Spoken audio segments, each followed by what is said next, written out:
మీరు ఆదరిస్తున్నందుకు వందనాలు. ఈ దీన సేవకుని మేలైన మార్గంలో నడిపిస్తున్నకు మీరు ఇచ్చిన కృపను బట్టి వందనాలు.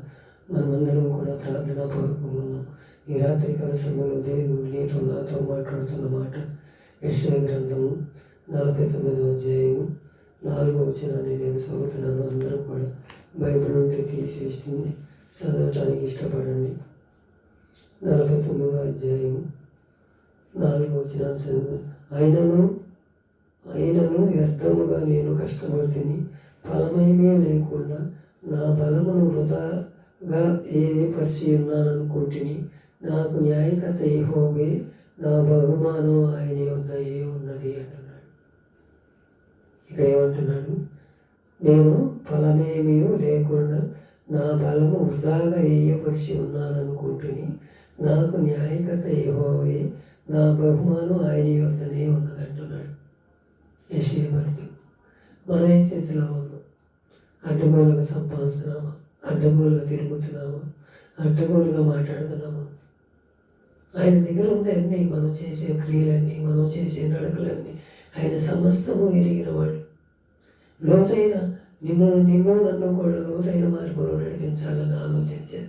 మన బహుమానం ఆయన దగ్గర ఉన్నదంట. ఆయన బహుమానం పొందుకోవాలంటే, మనం నిత్యరాజ్యంలోకి వెళ్ళాలంటే మనం ఎలా ఉండాలి? ఆయన ఇచ్చే బహుమానం పొందుకునే వాళ్ళం ఉండాలి. ఆయన మాట మీద నిలబడే వారం ఉండాలి. ఆయనతో అంటుకట్టబడే వారం ఉండాలి. ఆయనతో జీవించే వారం ఉండాలని కోరుకుంటున్నాడు కదా.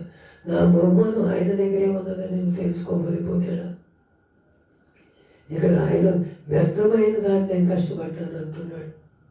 వ్యర్థమైన దానికి పోగులాడొద్దు. మీరు మేలైన మార్గంలో నడవండి. మేలైన ఇరుకు మార్గంలో నడవండి.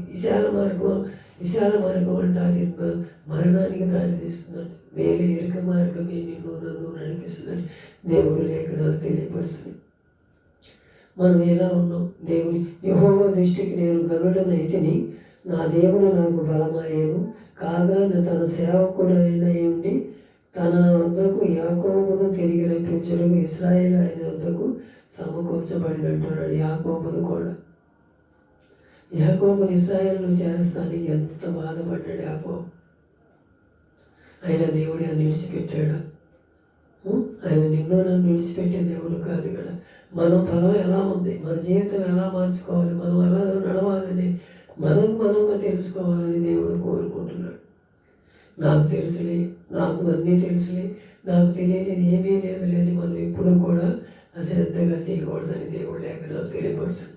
అలాంటి స్థితిలో ఉంటే నిన్ను నన్ను కూడా ఒక నిత్య రాజ్యంలో చేరకుండా ఆయన తీర్పుకు మనం లోబడి ఉండాలని కోరుకుంటున్నాడు.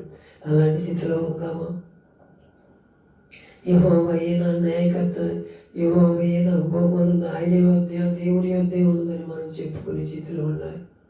అలాంటి స్థితిలో లేకపోతే దేవుడి తీర్పుకు మనం తగిన పాత్రలు అవటం. ఇలా కూడా మళ్ళీ మత్తయి సువార్త 17:17లో కూడా ఒకసారి 17 ఒకసారి చదవండి.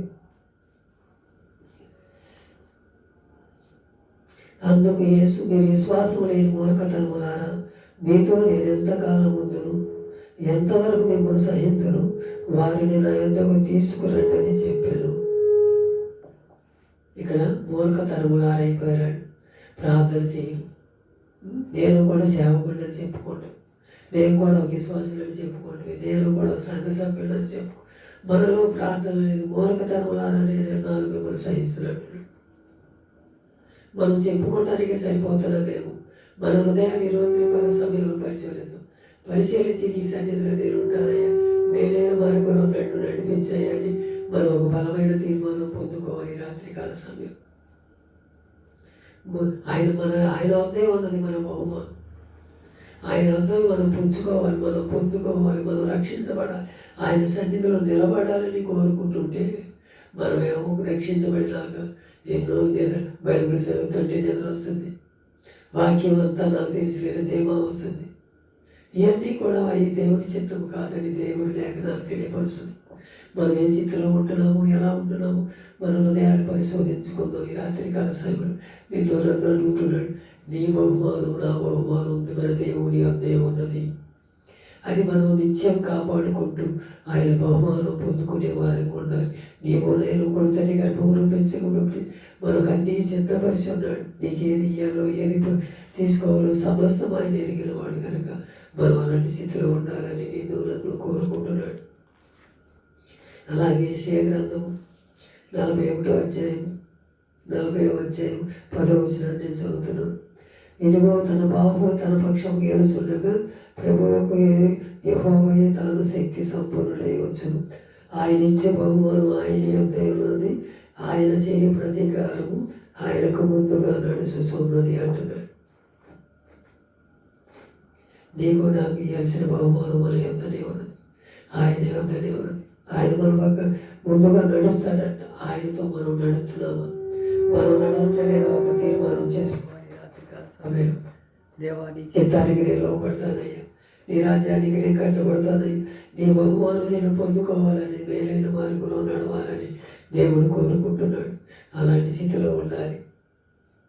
వ్యర్థమైన దానికి ఆలోచన చేయక, వ్యర్థమైన మాటలు మనం మాట్లాడక, వ్యర్థమైన దానికి జోలికి పోక మనం నిత్యం ఆయన స్తుతించి ఆయన కనపరిచి ఆయన నామాన్ని హెచ్చిస్తే నిన్ను నన్ను దీవించడానికి ఇష్టపడుతున్నాడు. నీ స్థితిగతులు ఎలా ఉన్నాయి, నా స్థితిగతులు ఎలా అన్నీ సమస్తం ఎరిగిన వాడు కనుక ఆయన దగ్గర మనం ఏది ఇప్పుడు దాచకుండా ముందుకు నడవాలని కోరుకుంటున్నాడు. నీ సిద్ధం ఎలా ఉందయ్యా? నీ బహుమానం నేను పొందుకోవాలయ్యా. ఈ రాత్రికాల సమయంలో నాతో సూటిగా మాట్లాడావయ్యా. నేను వ్యర్థమైన దాని పోకైనా నేను సన్నిధిలో నేను కడపై ముక్తులు కోరుకుంటానంటే నేను మార్గాన్ని నడిపించడానికి ఆయన నిన్ను నన్ను కూడా బలమైన సాధనంగా వాడుకోవాలని, మనం అందరం దీవించబడాలని, దేవుని రాజ్యంలో మనం వారసులు అవ్వాలని కోరుకుంటున్నాడు. అలాంటి స్థితిలో నువ్వు నేను ఉంటే మనం మేలైన మార్గం పొందుకుందాం, ఆయన ఇచ్చే బహుమానం పొందుకుందాం.